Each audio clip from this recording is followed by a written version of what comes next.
ಎಲ್ಲರಿಗೂ ನನ್ನ ನಮಸ್ಕಾರಗಳು. ನಾನು ಧಾರವಾಡ ಜಿಲ್ಲೆಯಿಂದ ಕಲಘಟಕಿ ತಾಲೂಕಿಂದ ಮಾತಾಡ್ತಿದ್ದೇನೆ. ನನ್ನ ಹೆಸರು ನೇಹಾ. ಈಗ ಕೊರೋನಾ ಬಂದಿದೆ ಅಲ್ವಾ, ಅದಕ್ಕೆ ನಮ್ಮ ಮೋದಿಯವರು ಮೇ 3 ತನಕನೂ ಲಾಕ್ಡೌನ್ ಕೊಟ್ಟಿದ್ದಾರೆ. ಮನೆ ಬಿಟ್ಟು ಎಲ್ಲೂ ಹೋಗ್ಬೇಡಿ, ಅದು ಅಗತ್ಯವಾಗಿ ಹೋಗೋದಿದ್ರು ಮಾಸ್ಕ್ ಹಾಕೊಂಡೇ ಹೋಗಿ. ಮತ್ತೆ ಹೋದರೂ ನೀವು ಕೈ ತೊಳ್ಕೊಂತಾ ಇರಿ, ಸ್ಯಾನಿಟೈಸರ್ ಹಾಕಿ, ಸರಿನಾ?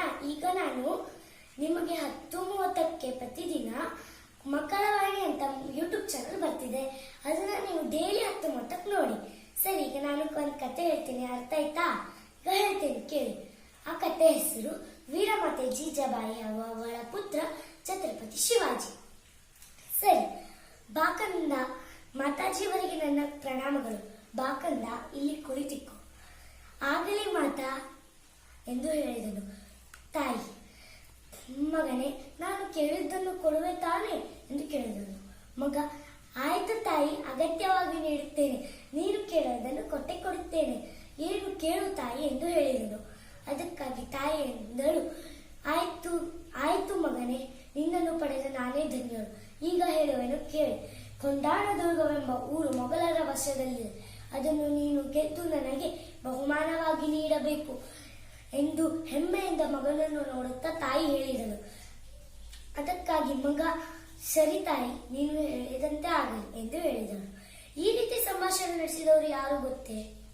ಅವರೇ ಭಾರತದ ಇತಿಹಾಸ ಪುಟದಲ್ಲಿ ಶಾಶ್ವತ ಸ್ಥಾನ ಪಡೆದಿದ್ದವರು. ಅವರೇ ಛತ್ರಪತಿ ಶಿವಾಜಿ ಹಾಗೂ ಅವರ ತಾಯಿ ವೀರಮಾತೆ ಜೀಜಾಬಾಯಿ. ಈಗ ಹೇಳುವೆನು ಕೇಳಿ. ಲಖುಜಿ ಜಾಧವ್ ರಾವ್ ಎಂಬ ಮಗಳಾಗಿ ಜೀಜಾಬಾಯಿ ಜನಿಸಿದಳು. ಜೀಜಾಬಾಯಿ ಶಹಾಜಿ ಎಂಬ ಮಾನವರನ್ನು ಮದುವೆಯಾದಳು. ಆನಂತರ ಅವರಿಬ್ಬರ ದಂಪತಿಗೆ ಮಗನಾಗಿ ಹುಟ್ಟಿದ್ದವನೇ ಶಿವಾಜಿಯಾಗಿದ್ದನು. ಈಗ ಶಿವಾಜಿಗೆ ದಾದಾಜಿ ಕೊಂಡದೇವರಲ್ಲಿ ಹೋಗೋಕೆ ಮನಸ್ಸಿರಲಿಲ್ಲ.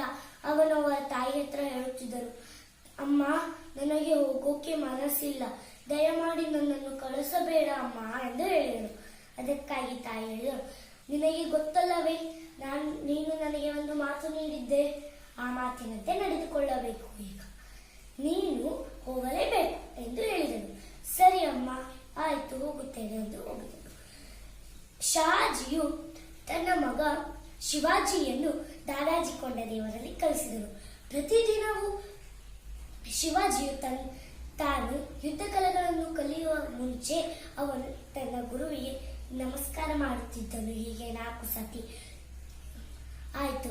ಈಗ ಅವರ ಗುರು ಅಂದರೆ ದಾದಾಜಿ ಕೊಂಡದೇವರು ಶಿವಾಜಿಗೆ ಏನನ್ನೆಲ್ಲ ಕಳಿಸುತ್ತಿದ್ದರು ಗೊತ್ತಾ?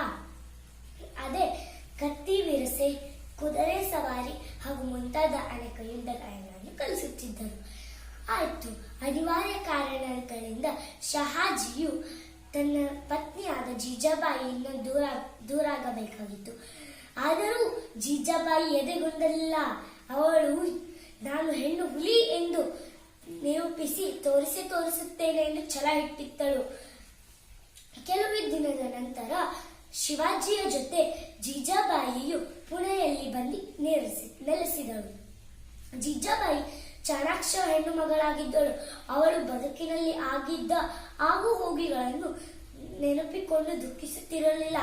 ಅವಳು ಆಗಿದ್ದನ್ನು ಮರೆತು ನಾನು ಇನ್ನು ಮುಂದೆ ಛಲದಾಗಿ ನಡೆಯುತ್ತೇನೆ ಎಂದು ಛಲದಿಂದ ಮೆರೆಯುತ್ತಿದ್ದಳು. ಜೀಜಾಬಾಯಿಯು ತನ್ನ ಮಗನಿಗೆ ಪ್ರತಿದಿನ ರಾಮಾಯಣ ಮಹಾಭಾರತವನ್ನು ಹೇಳಿಕೊಡುತ್ತಿದ್ದಳು. ತನ್ನ ಮಗ ದೇಶದಾದ್ಯಂತ ಪ್ರಸಿದ್ಧವಾಗಬೇಕು ಎಂದು ಅವಳಿಗೆ ತುಂಬಾ ಆಸೆ ಇತ್ತು. ಅದಾದಂತೆ ಆಯಿತು. ಶಿವಾಜಿಗೆ ಅವಳ ತಾಯಿ ಪ್ರತಿನಿತ್ಯ ಸ್ತ್ರೀಯರಲ್ಲಿ ಗೌರವಿಸುವುದು ಹಾಗೆ ಅಮೂಲ್ಯವಾದ ಗುಣಗಳನ್ನು ತುಂಬುತ್ತಿದ್ದಳು. ಶಿವಾಜಿಯು ಅವನು ಔರಂಗಜೇಬ್ ಎಂಬುವ ರಾಜನನ್ನು ಮೀರಿಸಿ ತಾನು ಯುದ್ಧದಲ್ಲಿ ಗೆದ್ದನು. ಅದಕ್ಕಾಗಿ ತಾಯಿ ತುಂಬಾ ಖುಷಿ ಪಟ್ಟಳು. ನನ್ನ ಮಗನು ಗೆದ್ದನೆ ಎಂದು ಖುಷಿ ಪಡುತ್ತಿದ್ದಳು. ಶಿವಾಜಿಯು ಕೆಲವೇ ರಾಜ ಪಟ್ಟ ಏರಿಸಿ ಕೆಲವೇ ದಿನದಲ್ಲಿ ಅವನು ಮರಾಠ ಸಾಮ್ರಾಜ್ಯದ ವಿಜಯ ಪತಾಕೆಯನ್ನು ಹಾರಿಸಿದರು.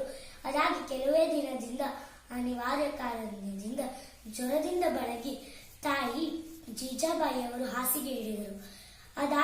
ಅದಾದ ನಂತರ ರಾಯಗಢಿನ ಪಾಚಾಡ ಎಂಬ ಹಳ್ಳಿಯಲ್ಲಿ ನಿಧನ ಹೊಂದಳು, ಅಂದರೆ ಮರಣ ಹೊಂದಳು. ಈಗ ಹೇಳ್ತೇನೆ ಕೇಳಿ. ಮನೆಯೇ ಮೊದಲ ಪಾಠಶಾಲೆ, ತಾಯಿಯೇ ಮೊದಲ ಗುರು, ಜನನಿಯಿಂದ ವಿದ್ಯೆ ಕಲಿತವರು ಧನ್ಯರು. ಇಷ್ಟು ಹೇಳಿ ನನ್ನ ಕಥೆಯನ್ನು ಮುಗಿಸುತ್ತಿದ್ದೇನೆ. ಧನ್ಯವಾದ.